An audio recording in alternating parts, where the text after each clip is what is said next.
L'Éternel dit à Josué, fils de Nun, serviteur de Moïse.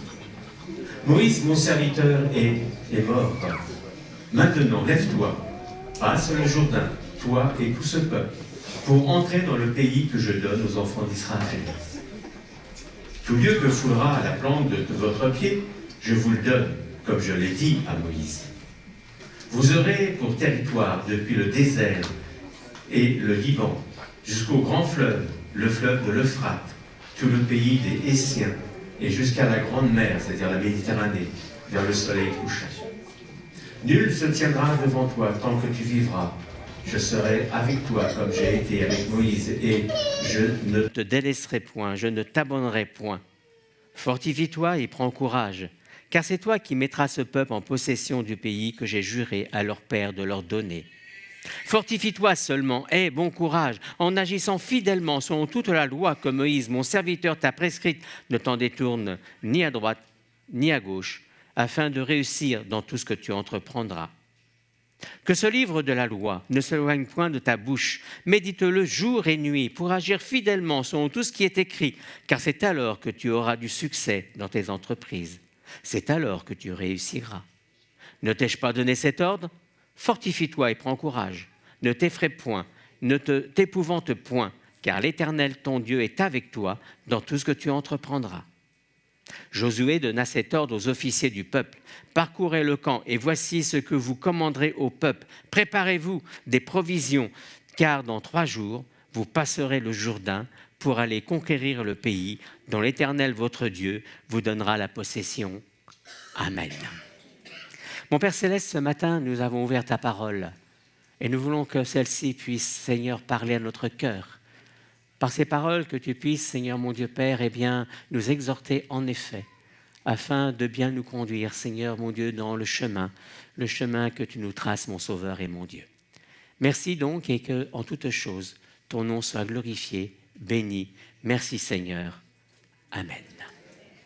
Donc ce texte que nous avons lu nous parle de la prise de fonction de Josué comme conducteur du peuple d'Israël, tâche à laquelle Dieu l'avait appelé et l'avait également formé. Mais en fait, qui était Josué ? Que nous apprend la Bible à son sujet ? Eh bien, Josué était probablement né en Égypte. En effet, au chapitre 24, verset 29, il nous est dit que Josué est mort à l'âge de 110 ans. Or, si l'on tient compte des 25 ou 30 années que durèrent la conquête du pays promis, et également des 40 ans d'errance dans le désert, cela fait en fait que lorsque Josué est sorti d'Égypte, il avait donc 40 ans. Ce qui veut dire que Josué est donc né en Égypte, qu'il a connu la servitude que leur a imposée le Pharaon. Mais Josué a aussi connu la délivrance miraculeuse que Dieu opéra pour son peuple. D'après Nombre 13, au verset 3, on nous apprend que Josué était en fait l'un des chefs de la tribu d'Éphraïm.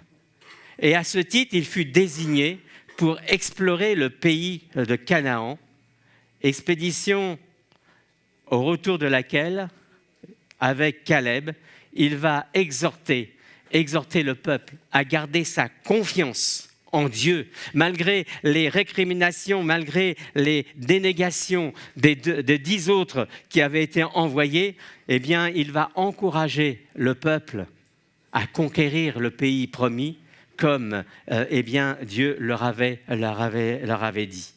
Et de ce fait, dans cette circonstance, nous découvrons en Josué un homme de foi. Dans Nombre 11, verset 28, il nous est dit que Josué, bien qu'il fût chef de tribu, était depuis sa jeunesse serviteur de Moïse.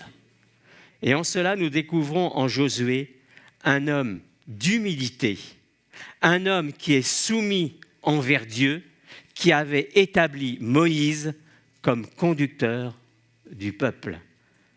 Exode 24, 13 nous montre Josué qui accompagne Moïse sur le Sinaï lorsque Dieu lui remit les diverses ordonnances divines.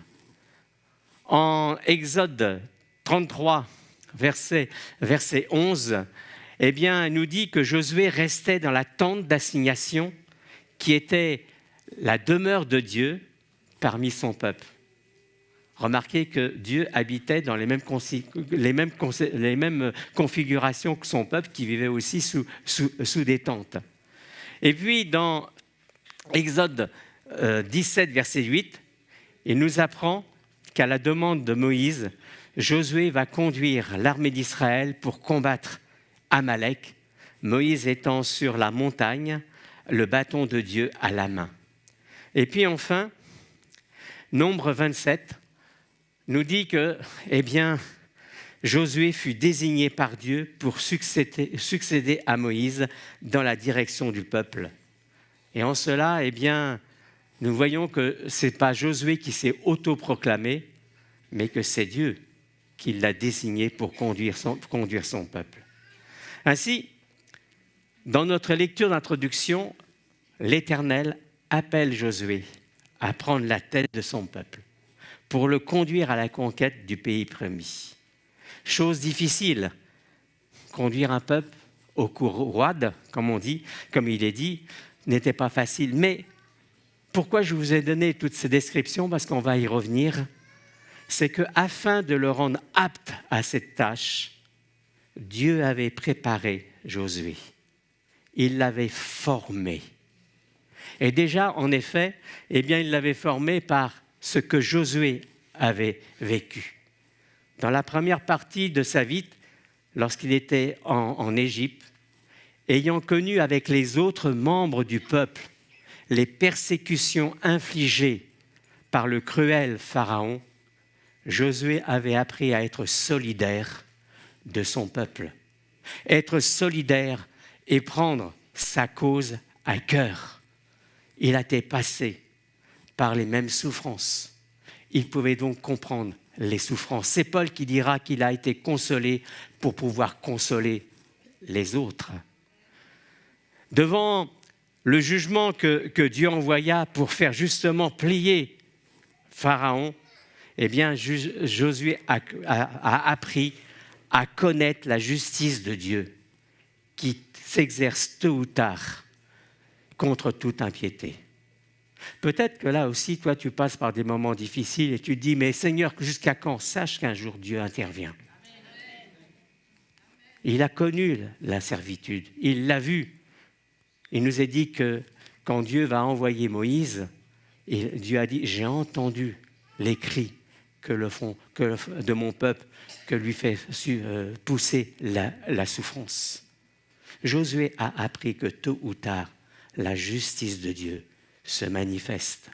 Et ainsi, devant les interventions miraculeuses de Dieu pour délivrer son peuple, Josué a appris à connaître Dieu comme le Tout-Puissant,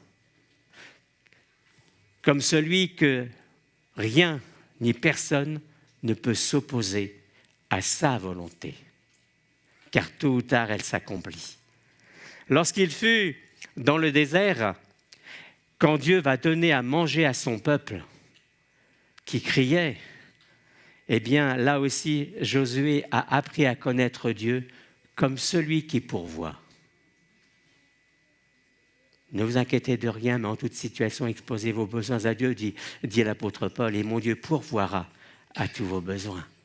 Lorsqu'il était sur le Sinaï, accompagnant Moïse pour recevoir les tables de la loi, Josué a appris la sainteté de Dieu.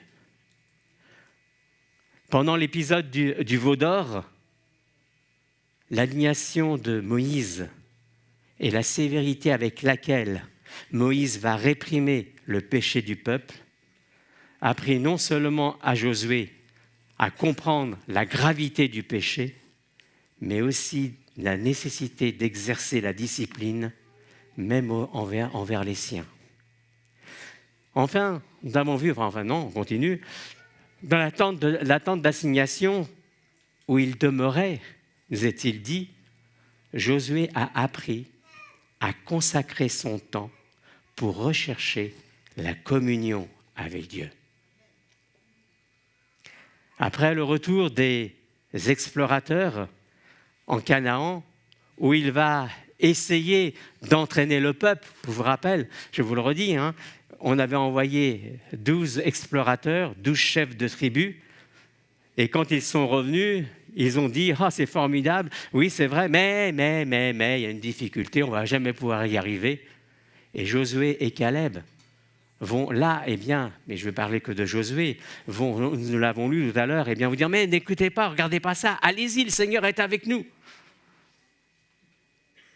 Dans cette partie-là, où il va donc essayer d'entraîner le peuple, Josué a appris. Il a appris à prendre des risques en prenant position pour Dieu, même lorsque la majorité était contre lui. Enfin, lorsque Dieu va le désigner comme successeur de Moïse pour cette tâche, Josué a appris à accepter la volonté de Dieu et à porter la responsabilité que Dieu lui donnait. Dieu va donc ainsi, comme vous l'avez vu, préparer Josué, c'est son école. Et il y a aussi pour la préparer, parce qu'il a vécu, il va aussi préparer Moïse pour cette tâche de conducteur en le mettant à l'école de Moïse. On a lu tout à l'heure qu'il était chef de tribu, et pas d'une petite tribu, celle d'Éphraïm. Mais Josué va accepter pendant 40 ans d'être au service de Moïse. Et là, Dieu va lui apprendre, comment être un conducteur de son peuple. Alors, quel enseignement à retirer de tout cela ? Lorsque Josué était en Égypte, jusqu'à l'appel de Dieu, Josué ne savait pas qu'un jour, il faudrait qu'il dirige le peuple de Dieu. Il n'en savait rien. Mais Dieu qui l'appellera à cette tâche va diriger sa vie pour le rendre apte, pour le rendre apte à le faire. Ma sœur, mon frère, réalise que Dieu veut aussi t'utiliser pour l'accroissement de son œuvre de salut. Malgré ce qui t'ensemble, Dieu dirige ta vie pour nous former pour ses œuvres. Je disais tout à l'heure, en parlant avec je crois que c'était avec toi, Romain, il me semble bien, peut-être que là, je parle peut-être à vous, à chacun d'entre vous, là, peut-être que dans votre parcours d'études, peut-être que vous vous destiniez à faire telle étude, parce que vous vouliez faire tel métier. Seulement, peut-être à cause des résultats, vous n'avez pas pu faire la filière que vous espériez, vous en avez fait une autre filière. Peut-être même qu'après, après avoir vu votre diplôme, vous avez fait autre chose. Puis vous allez dire à un moment donné, mais à quoi ça m'a servi tout ça ? Et puis un jour, dans l'œuvre de Dieu, on a besoin de quelqu'un. Et c'est là que tu réalises, tiens, oui, moi je pourrais répondre. C'est vrai, je me rappelle que j'ai appris ça. Dieu connaît toutes choses. Et Dieu va te forme. Sache-le qu'il te forme pour quelque chose qu'il a préparé d'ailleurs. Comme d'ailleurs nous dit l'apôtre Paul aux Éphésiens, nous avons été créés en Jésus-Christ pour des œuvres bonnes. Alors attention, ça ne se dit pas d'aumône, c'est pas ça que ça veut dire. Des œuvres, des actions que Dieu juge bonnes pour l'avancement de son règne et de son œuvre. Dieu les a préparées d'avance afin que nous nous y engagions. C'est la version top qui dit ça. J'aime bien ce terme-là, s'engager dans ces œuvres que Dieu a préparées, dans ces actions que Dieu a préparées. Et sans que tu le saches, Dieu te prépare pour cela. Alors Josué donc doit donc prendre la tête du peuple. Il doit prendre la tête du peuple et le conduire à la conquête du pays. Mais cette tâche que Dieu lui confiait, eh bien, n'était pas une tâche aisée.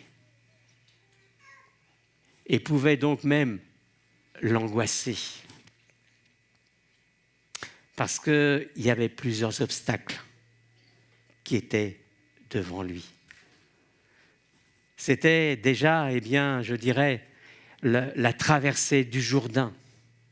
Le Jourdain qui était en crue, selon ce que nous dit eh bien, au chapitre 3, verset 15, à l'époque de la récolte des orges, à ce moment de l'année, le Jourdain déborde. C'est pour ça d'ailleurs que les habitants du pays ils étaient tranquilles. Hein. Le texte ne nous dit pas qu'ils se sont précipités eh bien, à la frontière pour arrêter les Israélites. C'était impossible de traverser le Jourdain, il était en crue. Et c'est vrai qu'à la place de Josué, on aurait pu aussi eh bien, nous poser des questions. Comment franchir ce fleuve qui était en crue, qui débordait ? Josué ne conduisait pas une troupe d'infanterie. Vous savez que maintenant, on a avec l'équipe du génie, on veut traverser un fleuve, on a des immenses matériels qui sont là et ils vous déploient des ponts en 4e vitesse et vous avez toute la troupe qui peut passer. Là, ce n'était pas question. Josué conduisait un peuple qui, c'est vrai, il y avait des hommes soldats, mais il y avait aussi des femmes, il y avait aussi des enfants, il y avait aussi des animaux, il y avait aussi des bagages, et il y avait surtout les lourdes installations du tabernacle. Ce n'était pas du plastique, hein. C'était du bronze, des planches d'acacia, c'était des lourdes tentures. Il y avait l'autel des holocaustes, il y avait l'autel des parfums, il y avait le candélabre, il y avait tout ça. Il fallait passer ce fleuve avec tout ça. Et puis, il y avait également eh bien, les habitants du pays, les Cananéens, qui n'allaient pas se laisser mettre facilement comme ça à la porte. Rappelez-vous la description eh bien, que les observateurs avaient fait à Moïse de cette population 40 ans plus tôt. Ils vont leur dire qu'en fait, même, je ne l'ai pas ajouté, mais ils vont dire à Moïse, eh bien, tu sais, ils sont des hommes de grande taille. Nous, on avait l'aspect de fourmis par rapport à eux. Josué n'allait pas entrer dans ce pays comme un nouveau locataire qui prend possession d'un appartement qui est vide. Ça aurait été facile s'il n'y avait personne. Ce n'était pas un désert, le pays de Canaan. Et puis, il y avait aussi une autre difficulté, c'est la méconnaissance du territoire à conquérir.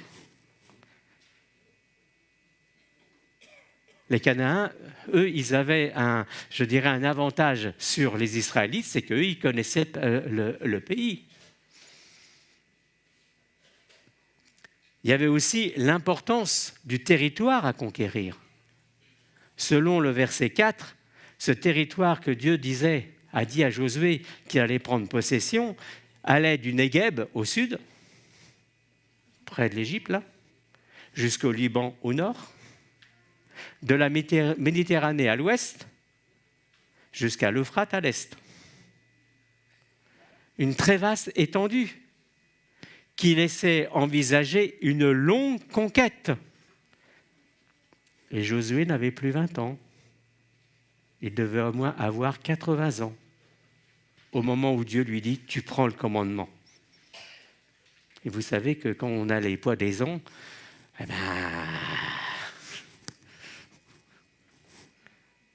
comme le dit dans le livre de l'Ecclésiaste, les anciens, ils ont des fois redoutent ce qui est élevé, parce qu'on n'a plus 20 ans.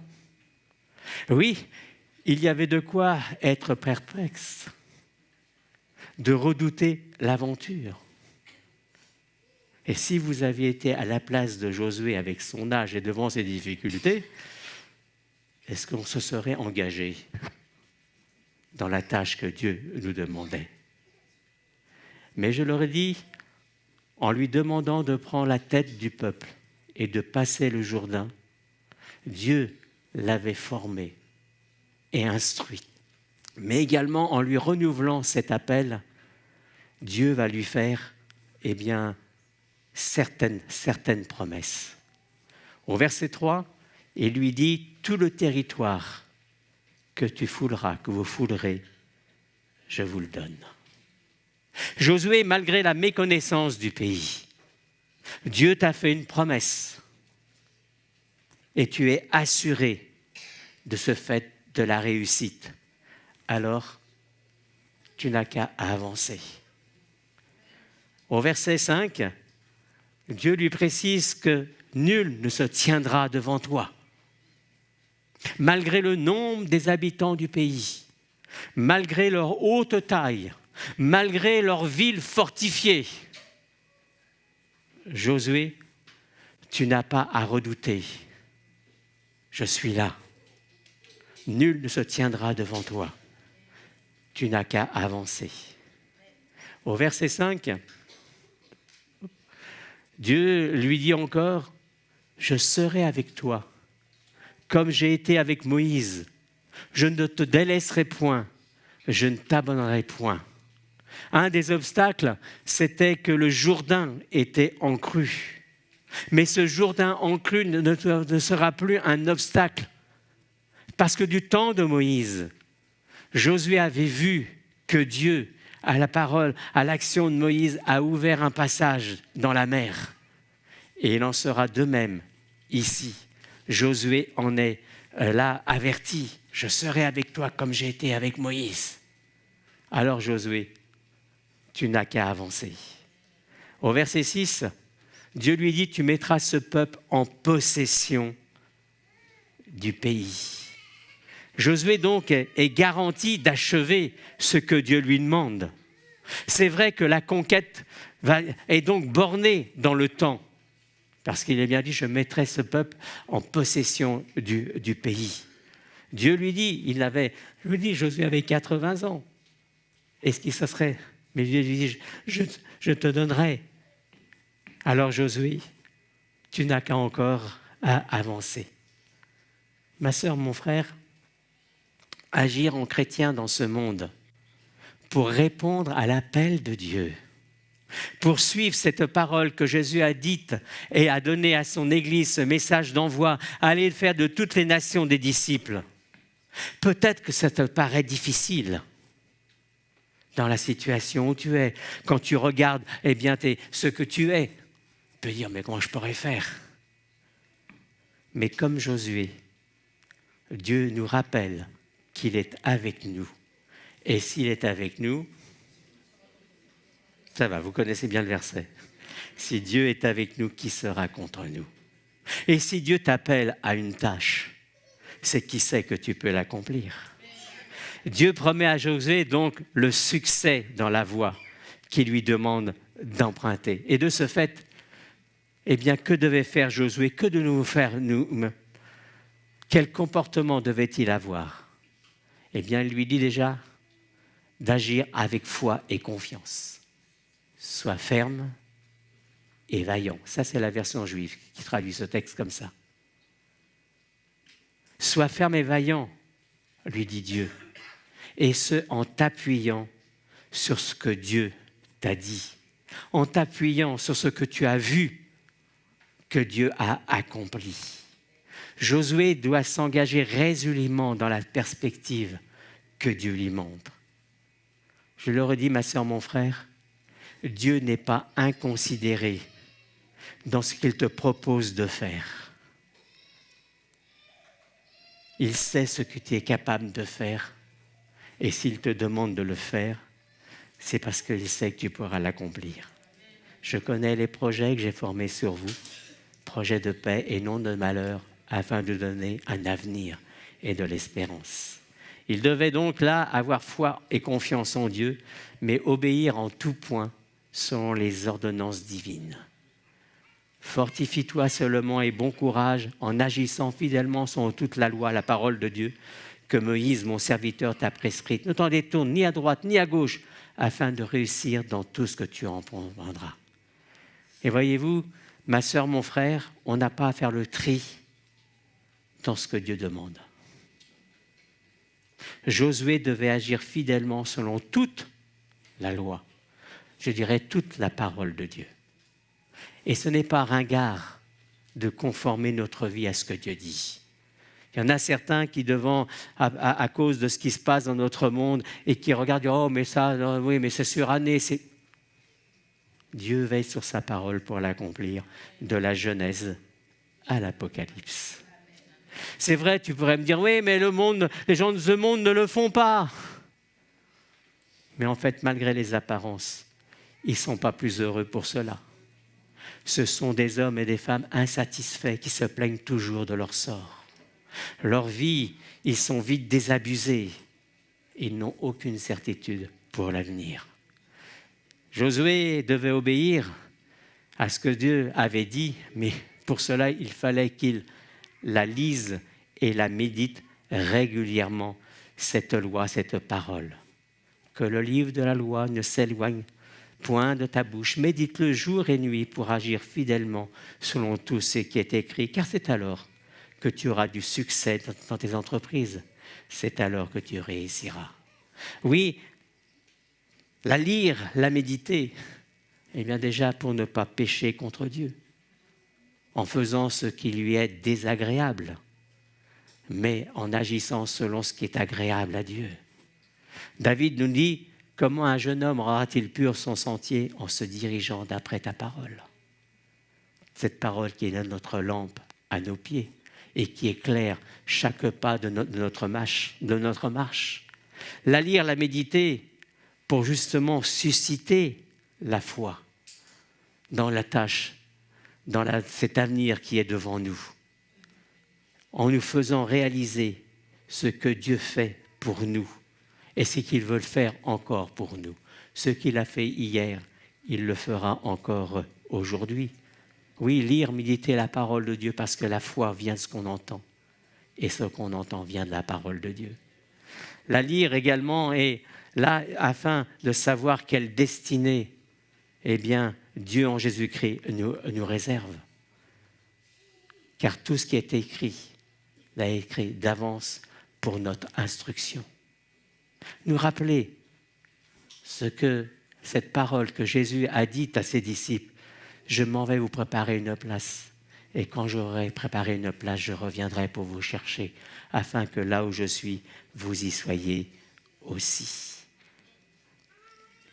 Je passe, voilà. Alors, de même que vivre dans ce monde selon les normes divines, c'est-à-dire vivre en chrétien véritable, faisant honneur à Dieu, peut paraître difficile. Comme la tâche que Dieu confiait à Josué avec tous les obstacles pouvait lui paraître difficile. Surtout qu'en plus, je le répète, le peuple d'Israël n'était pas un peuple facile. Ça rechignait à tous les étages. Mais, et peut-être que là aussi, dans les tâches que le Seigneur veut te confier, tu peux là aussi avoir une certaine peur de t'engager pleinement. Mais si tu te rappelles ce que Dieu promet à Josué, si nous mettons en pratique les conseils que Dieu lui a donnés, alors tu pourras relever victorieusement le défi.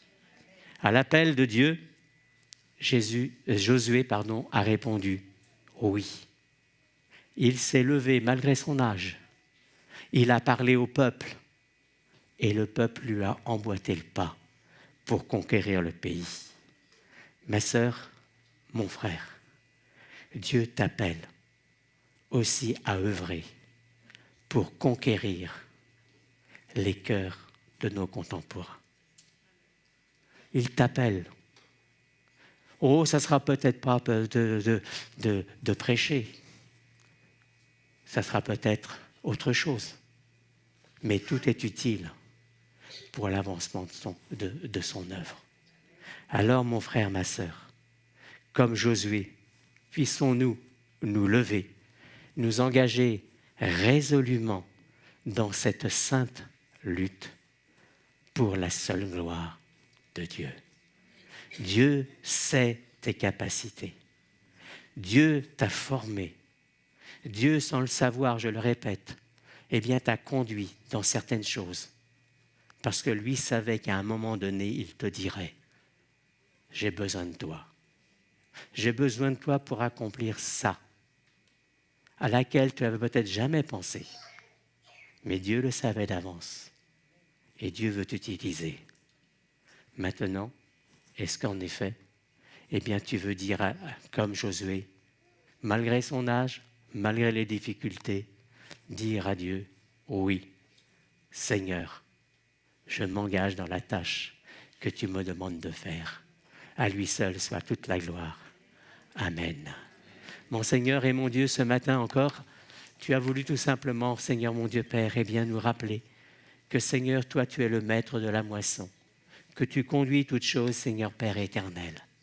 Tu, mon Dieu Père, que, mon Dieu, dans cette tâche que tu veux que pour l'avancement de ton œuvre, que chacun de ton peuple, Seigneur, est concerné et que tu appelles chacun, Seigneur, à une tâche que tu as toi-même déterminée, sachant qu'il peut l'accomplir. Alors, mon Seigneur et mon Dieu, bénis ma sœur, bénis mon frère. Et que, Seigneur, mon Dieu Père, je te prie aussi pour nos jeunes, Seigneur, qui sont dans les études.